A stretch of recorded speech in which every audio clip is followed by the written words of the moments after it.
Good morning, children. Today we will study the next topic about the biogas plant. Now let's first revise our yesterday's topic about the sewage treatment. If you remember, the sewage treatment was done in two steps.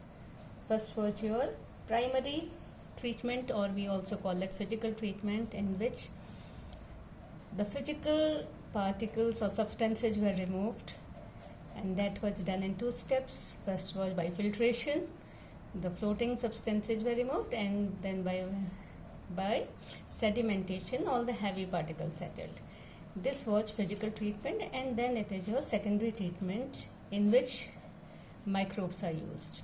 So first, the effluent or the water which contains organic matter is transferred to another tank which is known as aeration tank. Why do we call it aeration tank? Because this tank contains certain microbes which will feed on the organic matter, and for their multiplication they need a lot of oxygen.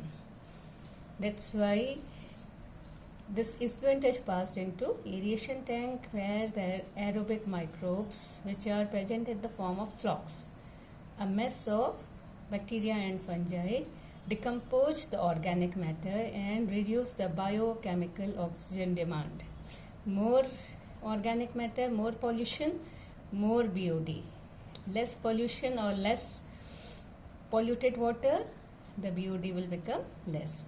And then it is transferred into another tank where the activated sludge is removed, and this is digested by anaerobic bacteria which produces methane gas.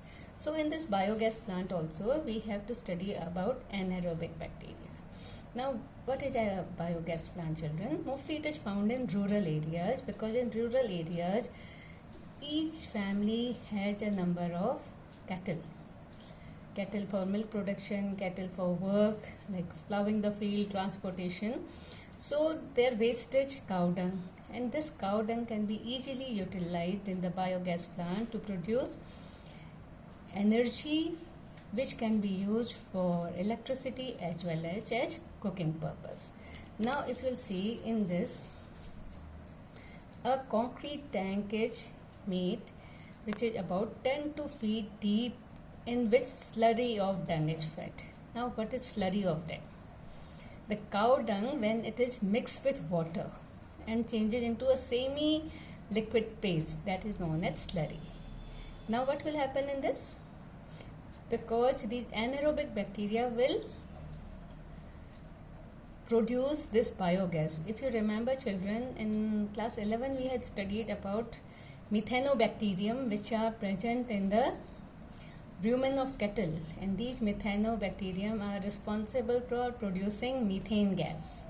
So they are present in the cow dung, and they will digest this organic matter anaerobically and produce methane gas.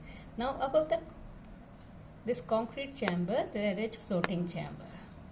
When this gas is produced, this floating chamber can rise. It depends upon the amount of gas. And these are very huge chambers, and they can collect a large amount of gas. And this gas is mostly in the form of methane and carbon dioxide. About 60% methane and 40% carbon dioxide. Now the slurry is fed.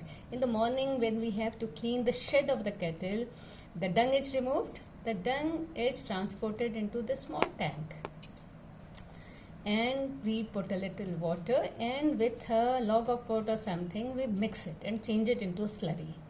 Then this slurry enters this concrete tank, and by the decomposition by these anaerobic bacteria, this gas is produced, which is collected in this gas holder which is floating, and the remaining slurry will collect in some another tank. Now what is the use of this tank?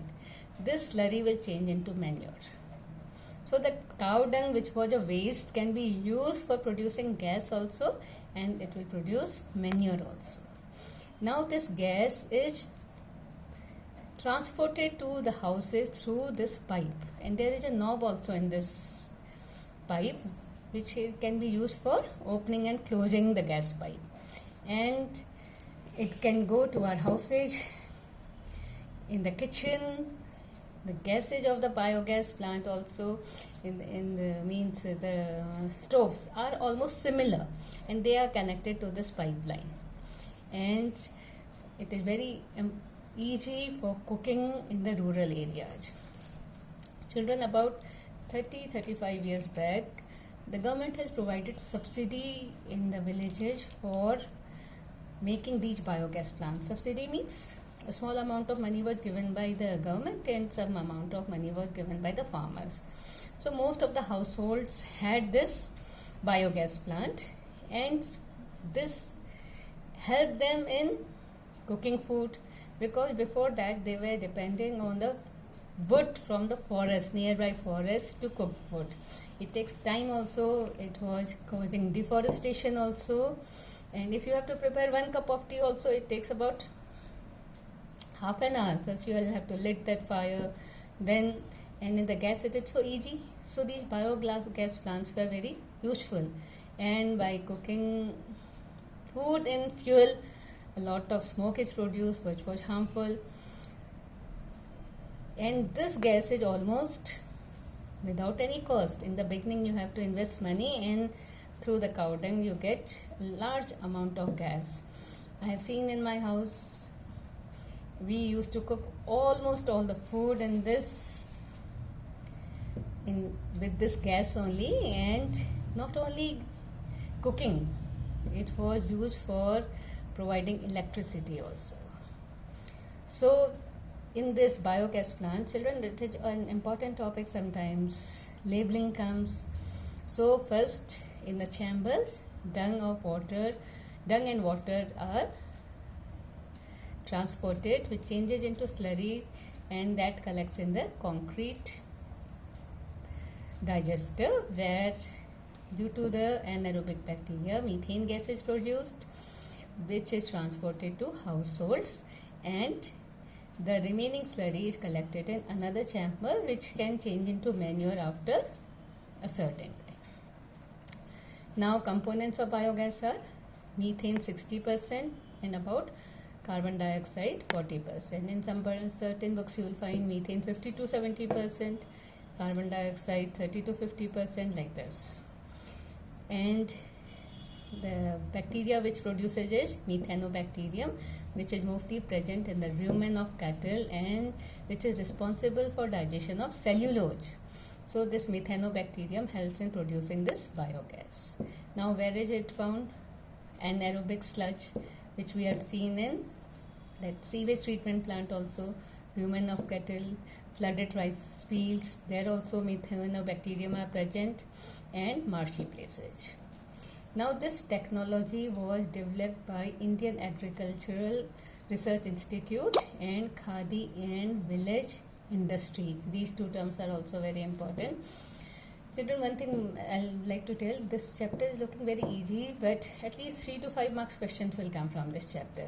So if you prepare this lesson properly, understand it properly, you can easily score very good marks. So I hope you have understood, and so try to revise this lesson also, and try to go through this diagram also properly. Thank you.